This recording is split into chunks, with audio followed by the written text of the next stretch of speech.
कानपुर में कल तुलसी विवाह का आयोजन भव्य रूप से किया गया। तुलसी विवाह के इस आयोजन में हजारों लोग झूमते नजर आए। इस कार्यक्रम में भगवान शालिग्राम की बारात निकाली गई और विधि विधान से हजारों लोग इस कार्यक्रम में शिरकत करने आए। तिरंगा अगरबत्ती के निदेशक नरेंद्र शर्मा ने आयोजन के बारे में भी बताया। हिंदू धर्म में तुलसी पूजा का विशेष महत्व है। ऐसी मान्यता है कि तुलसी के पेड़ में साक्षात लक्ष्मी निवास करती हैं। महिलाओं के लिए खासकर तुलसी की पूजा करना बेहद शुभ माना जाता है। कल तुलसी विवाह था। हिंदू धर्म में तुलसी विवाह का विशेष महत्व है। इस दिन को देवठानी एकादशी या देवोत्थान एकादशी के नाम से भी जाना जाता है। कानपुर में कल तुलसी विवाह का ये पर्व बड़े धूमधाम से मनाया गया। तिरंगा अगरबत्ती के निदेशक ने इस भव्य कार्यक्रम का आयोजन कराया। इस अवसर पर भगवान विष्णु की बारात निकाली गई। गोद में भगवान विष्णु को लेकर बारात में सभी लोग झूमते नजर आए और जयकारों से पूरा वातावरण गूंज उठा। इस मौके पर आयोजित रामकथा में हजारों भक्त भक्ति रस में डूबे हुए नाचते गाते ताली बजाते नजर आए। देवोत्थान एकादशी और तुलसी विवाह के इस मौके पर तिरंगा अगरबत्ती के निदेशक ने तुलसी के महत्व को बताया। देखिए, आज देवठानी एकादशी है। आज जो है के दिन भगवान शालिग्राम का तुलसी जी के साथ विवाह होता है।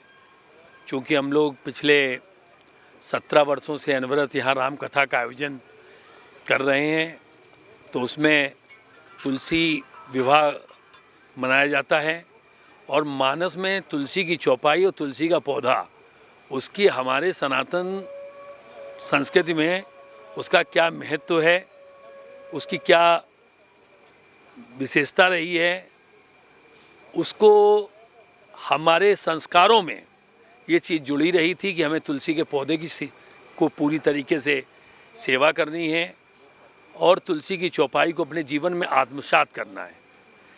इन्हीं दो चीज़ों को हम भारतीय लोगों ने दोनों ने दूर करने की वजह से इनके महत्व को नहीं जाना है। उसकी वजह से आज जो है विश्व में कोरोना जैसी महामारी ने अपने पांव पसार लिए। मेरा अपना विश्वास है कि यदि अगर हम तुलसी की चौपाइयों को और तुलसी माँ की सेवा अपने जीवन में करेंगे तो हमारी ह्यूमैनिटी, हमारी कम्युनिटी और हमारी ह्यूमैनिटी, तीनों चीज़ें हमारी जो है कभी भी कम नहीं होंगी और यही संदेश हम दुनिया को दे पाएंगे, बता पाएंगे। हमारी जो नई पीढ़ी है वह देवठानी एकादशी को नहीं समझ पाती, पूर्णमासी को नहीं जान पाती, तो हम सभी लोगों का ये दायित्व बनता है कि हम अपने बच्चों को दिखलावें, सिखलावें, समझावें। जब वह देखने लगेंगे, समझने लगेंगे, तो उनको अंदर उन्हें अच्छा लगने लगेगा और इसके करने की भाव उत्पन्न होने लगेंगे और हमारी सनातन संस्कृति की रक्षा हो पाएगी।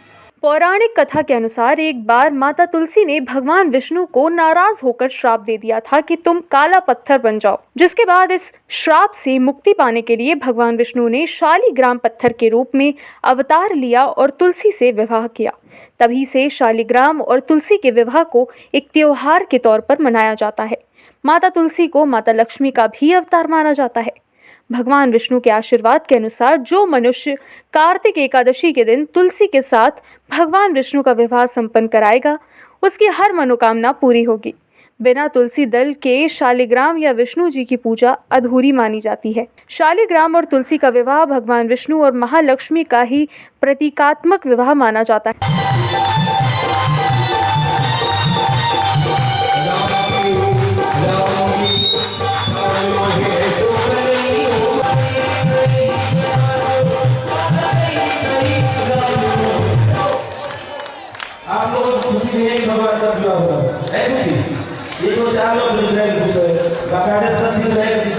रामचरितमानस की जहाँ तक अभी बात चल रही थी कि हमारे आजकल का जो युवा वर्ग है वो कथाओं से कोई प्रेरणा नहीं लेना चाहता है और तुलसी जी का विवाह, तुलसी जी का उत्सव क्यों मनाते हैं, ये रामचरितमानस में साफ साफ लिखा गया है कि तहाँ जलंधर रावण भयऊ। जलंधर एक ऐसा राक्षस था, उस समय का व्यक्तित्व था जिसे कोई जीत नहीं सकता था और उसका मेन कारण था उसकी पत्नी वृंदा, परम सती असुराधिप नारी, तहीं बल ताहि न मिली जितहि पुरारी, तहीं बल ताहि न जितहि पुरारी। उस वृंदा के बल और प्रताप से जलंधर को कोई जीत नहीं सकता था। भगवान शंकर भी उसे नहीं जीत पा रहे थे।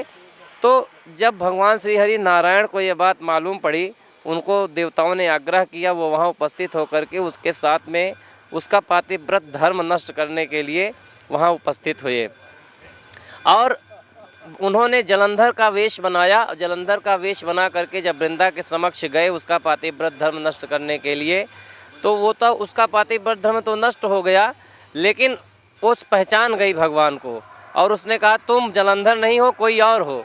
तो भगवान के इस बात को कहने पर भगवान ने अपनी बात को कहा, हाँ मैं जलंधर नहीं हूँ, मैं अपनी बात बताता हूँ, मैं कौन हूँ, मैं श्री हरि नारायण हूँ। मैं तुम्हें इसलिए तुम्हारा धर्म नष्ट करने के लिए आया था क्योंकि तुम्हारा पति धर्म परायण नहीं है, धर्म से विमुख है। फिर उन्होंने कहा कि जाओ मैं तुम्हें श्राप देती हूँ, तुम पत्थर बन जाओ। और वही पत्थर भगवान शालिग्राम के स्वरूप में प्रकट हुए और भगवान ने भी श्राप दे दिया गुस्से में आकर के। भगवान ने कहा जाओ वृंदा, तुम इतनी सती होने के बाद भी मुझे नहीं पहचान पाई हो, तो मैं तुम्हें श्राप देता हूँ, तुम जड़ हो जाओ। तो उसने कहा कोई बात नहीं, लेकिन मुझे स्वीकार कौन करेगा। तो भगवान मुस्कुरा पड़े। भगवान ने कहा मैं तुम्हें स्वीकार करूँगा और कोई नहीं। तो भगवान शालिग्राम बने और ये तुलसी बनी, वृंदा तुलसी बनी। और हमेशा एक हमारे यहाँ लोकोक्ति कही गई है, 8 पहाड़ 64 घड़ी ठाकुर पे ठकुरान चढ़ी। अर्थात शालिग्राम भगवान के ऊपर अगर तुलसी का पत्ता नहीं चढ़ता है तो उनको सरदर्द होने लगता है। यहीं से ये हमारी परंपराएं हैं, इसे हमारे आज के आने वाली पीढ़ी में बच्चों को जानना चाहिए, समझना चाहिए और उसे समाज में आगे लेकर बढ़ना चाहिए। Special desk news plus. ताजा तरीन खबरों को जानने के लिए देखते रहिए news plus. News plus 24/7 channel को सब्सक्राइब करें। अपडेट के लिए बेल आइकन को दबाएं।